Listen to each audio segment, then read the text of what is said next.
Thank you very much, members of the media. Your Excellency, President of the Republic of Ghana, our distinguished Ghanaian delegation, members of the Cabinet of Trinidad and Tobago, members of the media, welcome to the Diplomatic Center. The honor is mine this afternoon to say once again a very hearty welcome to our very distinguished guest, who is the third president to have visited us from Ghana. And today we had a very useful working session where a number of issues of mutual interest were discussed. Some of it we have been engaged in for some time, but today afforded us the opportunity to explore these issues a bit further, to comment on the fact that we have made some progress but not sufficient, to identify many areas of common interest, areas of energy, agriculture, education, culture, diplomacy, particularly current issues facing us both regionally and internationally. Specifically, I talk about the Venezuelan situation and the situation with respect to the negotiations concerning the life and extension of the ACP or its new incarnation, whatever that might be. And we discussed at the granular level, at the local level, how we could do some specific things to continue to grow the bond between two very friendly nations, separated by geography, but bound by history and ancestry. So we are here this afternoon to provide the opportunity for His Excellency to speak to the population of Trinidad and Tobago by way of the media and to take some of your questions. Excellency, welcome. Prime Minister. Thank you. Mr. Prime Minister, members of the government, Ghana's foreign minister, and members of the Ghanaian delegation, members of the media, ladies and gentlemen. I'm happy to be here this afternoon in this famous city of Port of Spain, capital of Trinidad and Tobago, and delighted to be the guest of its Prime Minister, the Honorable Dr. Keith Christopher Rowley, Member of Parliament. Mr. Prime Minister, this is a reciprocal visit to the one you paid to Ghana in May 2016. And I'm grateful to you, your government, and the people of Trinidad and Tobago for the warm welcome and hospitality accorded me and my delegation since our arrival late last night. Having Her Excellency the President, Madam Speaker, and several members of the Cabinet waiting to greet us at 11 p.m. with 4 military honors as gestures of friendship that my delegation and I will always treasure. It is good to be here again. In the 1980s, a group of West African friends and I made a habit of coming every year to participate in your celebrated carnivals. So I am something of a Trinidadian with lots of nostalgic memories. Over the last 2.5 years, the period of stay of my administration in office, the paths of our two nations have crossed in several areas of mutual concern, as we have had the opportunity of working together and attempting to draw investments into our respective countries. Today, Trinidadian shareholders own the majority of the shares of Republic Bank in Ghana, now one of the leading banks in our country. And Trinidadian investors are in the process of establishing in Ghana a petrochemical plant in fulfillment of their long-held aspirations, among other investments being considered in the country. On the other hand, Ghanaian companies like Niche Chocolate have started operations in this country, with other commercial operations such as the export of Ghanaian wax prints and shea butter into this country taking place. I'm thus here this afternoon to deepen the relations and strengthen the bonds of friendship and cooperation that exist between our two countries for the mutual benefit of our two peoples. I'm here also on another mission, ladies and gentlemen. My visit to your country follows visits paid in the last 2 days to Guyana and St. Vincent and the Grenadines.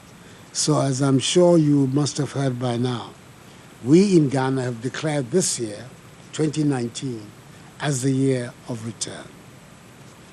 Right from the day when Ghana got her freedom and independence from British colonial rule on 6 March 1957, the first sub-Saharan state to do so, we have always seen ourselves as owing a special responsibility to Africans in the diaspora. As on that historic occasion, our first leader and first president, Kwame Nkrumah, pledged our country to the total liberation of the African continent and to the realization of the Pan-African project, commitments that continue to guide Ghanaian public policy. I'd like to pay a special tribute to Africans in the diaspora, both as individuals and as states. The African Union recognizes the importance of the diaspora, and that is why the African diaspora is designated as the 6th region of the African Union. Let me also pay homage to several Trinidadians who made important contributions to our fight for freedom and independence from colonial rule, and to our efforts at development in the post-colonial era. I refer here to the Marxist historian, C.L.R. James, to the journalist George Padmore, who was one of Kwame Nkrumah's closest aides and who has a library named after him in Accra, and to the eminent economist Sir William Arthur Lewis, who was responsible for much of development planning in the early period of independent Ghana. The Ghanaian people remain appreciative of their work.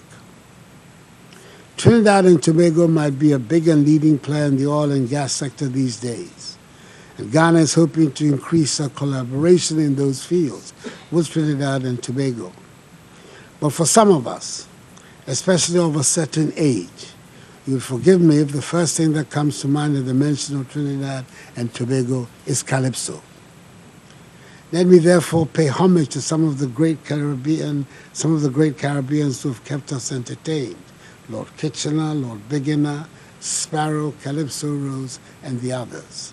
The rhythms and lyrics still fascinate and captivate.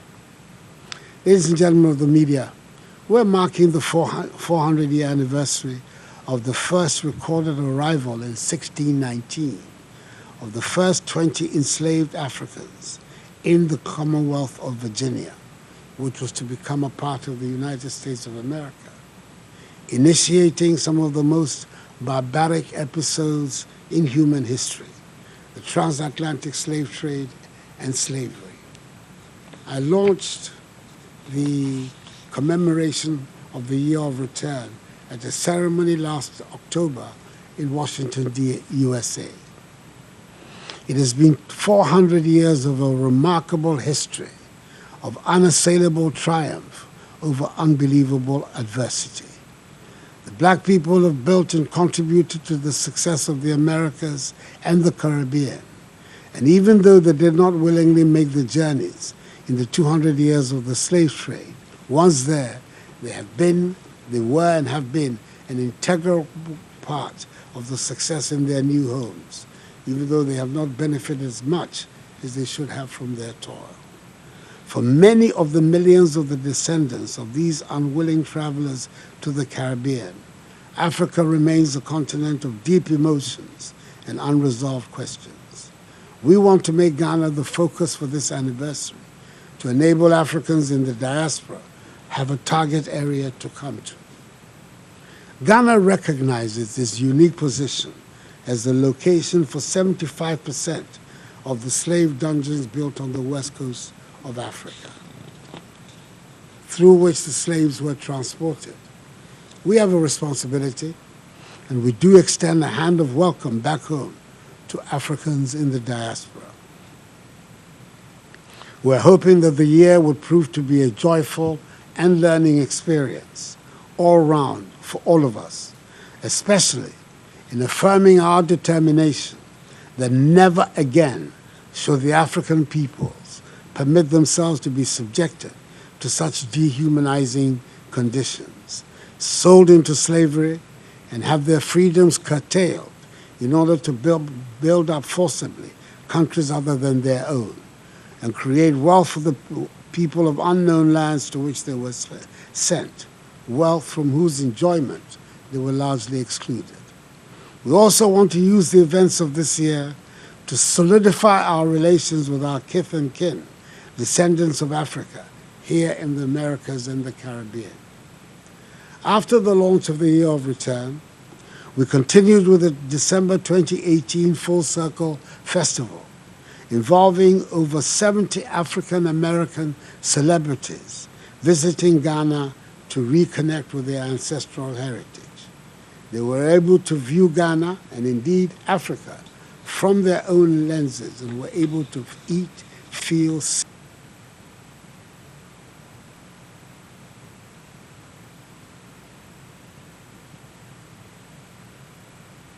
I'm sorry. The Homecoming and Investment Summit, the African American Investment Forum, the Pan-African and Emancipation Day celebrations, the Durbar from Jamestown to Jamestown, Film Festival, and the Full Circle Festival are some of the activities that will be held to commemorate the year-long event. I provided the Honorable Prime Minister with several copies of the provisional program for the Year of Return, and indeed some copies for the media, setting out the prospective dates and times for its activities. The commemoration should enable us in the African Union to consolidate and strengthen our links with our sixth region, i.e. the African diaspora of the so-called New World, which have laid somewhat dormant, and make operational and extend the free movement protocol to those in the diaspora seeking to resettle in Africa. As we mark the 400th anniversary of the start of the transatlantic slave trade, come and visit and let us together demonstrate that we have overcome. It says on the last door leading out of the dungeon from the slave castles that dot our coastline, door of no return. Let us show we can return. We have returned, and we have conquered the humiliation and degradation of 400 years ago. I look forward to many Trinidadians taking up our invitation. May God bless the peoples of Trinidad and Tobago and Ghana and the other peoples of the Caribbean and Africa. I thank you for your attention, and I'm happy to respond to any questions you may have.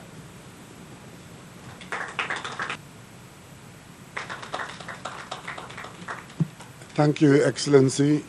And at this juncture, we'd be happy to receive any questions you may wish to pose to His Excellency or to myself. If you may identify yourself, we'll be happy to be facilitated with knowing who we're talking to. Sorry, I'm a journalist from Ghana. I'm reliably informed, and I believe that same is true, that sometime in the 80s, there was direct flights from Ghana to, for example, Barbados. But over the time, it looks like we no longer have direct flight connections between just even West Africa and the Caribbean world. So my question is to both presidents. Is there any discussion ongoing to see if there can be an air services agreement between, for example, Ghana and, let's say, Trinidad, onwards to all the other Caribbean countries, considering the fact that we are saying, come back home. After this year, we need to still have you coming to our part of the world so that we can connect. So is there any kind of agreement ongoing as far as that is concerned?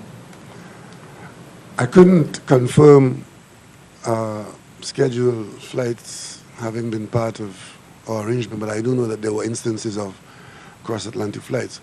But yes, the issue of air transportation and an air service agreement was discussed today, and I would like to ask His Excellency to indicate the nature of those discussions as you see fit. Thank you very much, Prime Minister. I, too, am not aware that there were these flights, but, I mean, perhaps Ghana Airways used to come to Barbados. Well, look at that. You are better informed than I am. So, well, we need to revive that. I mean, it's obvious that if the discussions and the issues we want to address and advance are going to get anywhere, we have to have this direct link, this direct transportation. It's part of the range of things that we spoke about today, and I'm sure that within the framework that we are trying to establish, it is one of the first things that we will address, how to have direct air services links with Trinidad and Tobago and with the other islands in the Caribbean. It's very, very essential that we find a solution to it as soon as possible. Good afternoon, Mr. President, Mr. Prime Minister. During your little discourse, you said that... Could you identify yourself, please? From T6. During your little discourse, you said some of the matters discussed were education, energy, diplomacy, and if I'm not mistaken, you said the Venezuela situation. Could you please tell us, expand a little bit on what exactly was discussed? I mean, speaking specifically about Venezuela or about our general...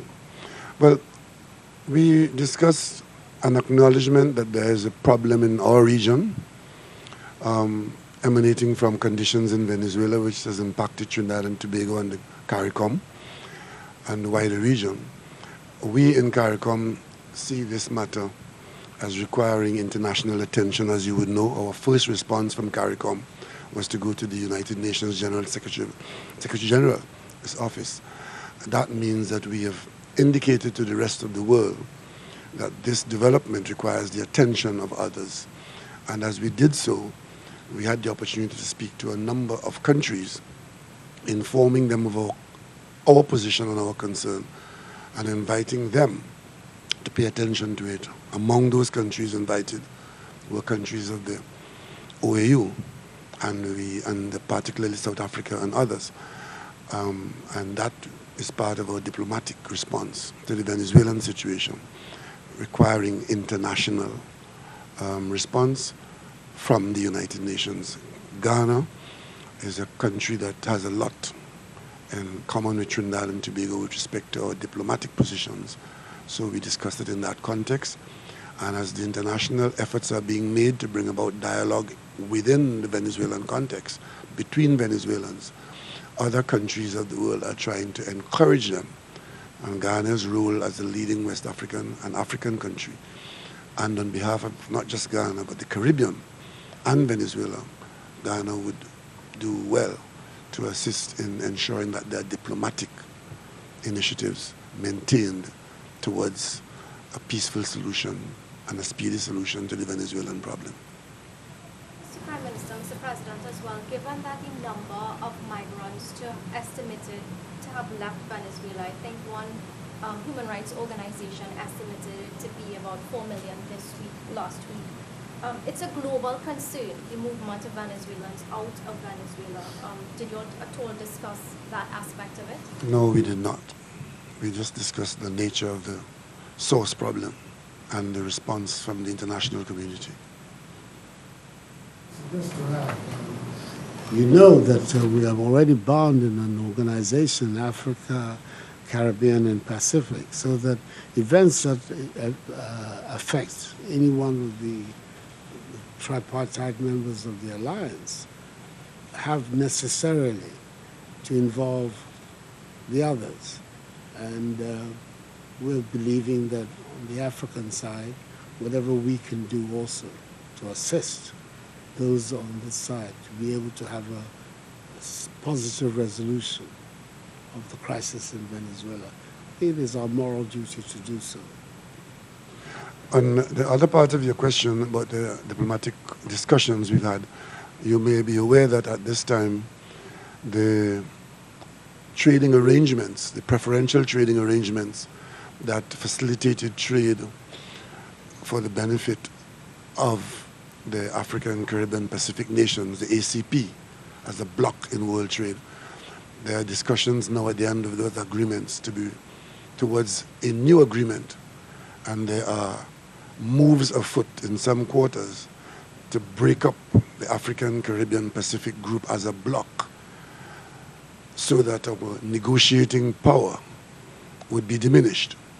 It would be extremely detrimental to the Caribbean to find itself in the world environment negotiating as a small bloc.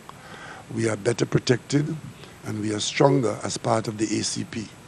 So our diplomatic initiatives in the post-Cotonou era is to ensure that we lobby all concerned towards a renewal of these agreements within the context of the African, Caribbean, Pacific arrangement and not in a divided way.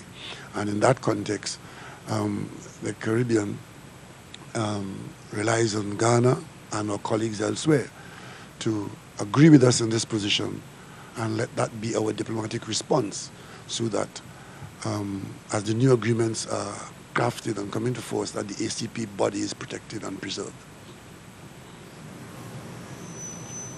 Yes, Julian News from Newsday. Following up on that question, you said there are moves to break up the ACP bloc. Is what organizations or nations who are making these moves? Those who believe that that will serve their purpose or that that is an improvement in what we've had many quarters, individuals and organizations. And therefore, we have to protect our interests by ensuring that when the decision is made, that it is made in the context that we preserve the ACP as a bargaining bloc for conditions that will apply to trade with our countries and the rest of the world. You mentioned in the earlier discussions, energy came up. I'm wondering, was there any talk of any bilateral agreements or anything, any cooperation? Well, we do have some advanced discussions in place, and we have a memorandum of understanding signed between Ghana and Trinidad and Tobago, which would facilitate business in that way. And having had that, you may recall when I visited Ghana in 2016, we did sign a couple of agreements.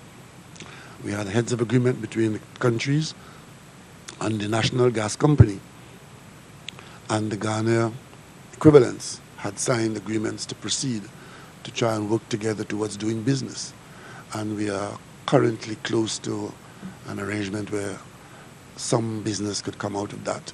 It takes some time to get the negotiations done, but I'm confident that in the not too distant future, based on the advice that I've received from Ghana, that our agreements could see business developments in the not too distant future. Just to add a few words to what the Prime Minister is saying.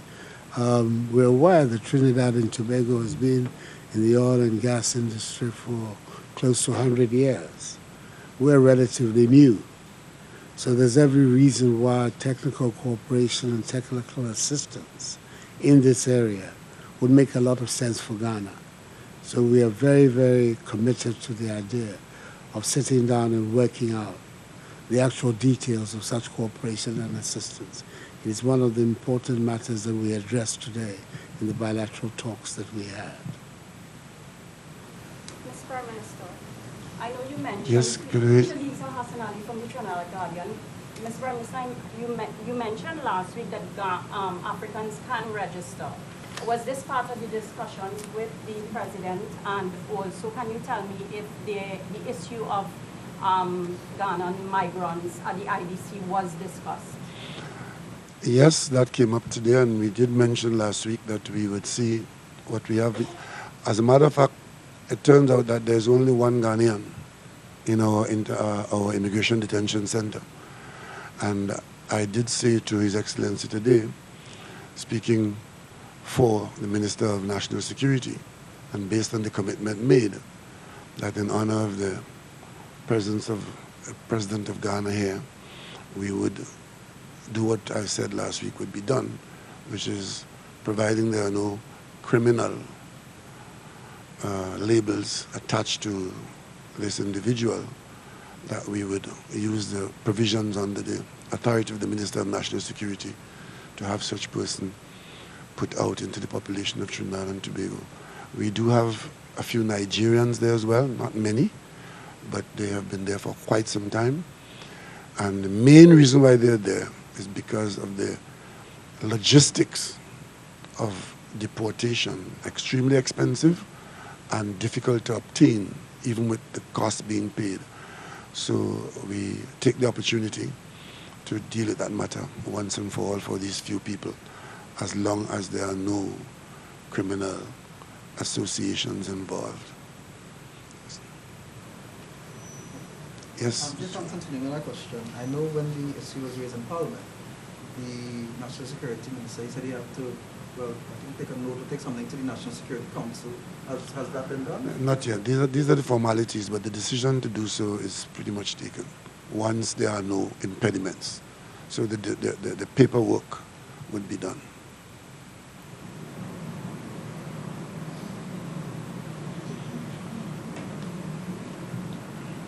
If there are no other questions, we thank you very much for attending and honoring our distinguished guests. Thank you very much.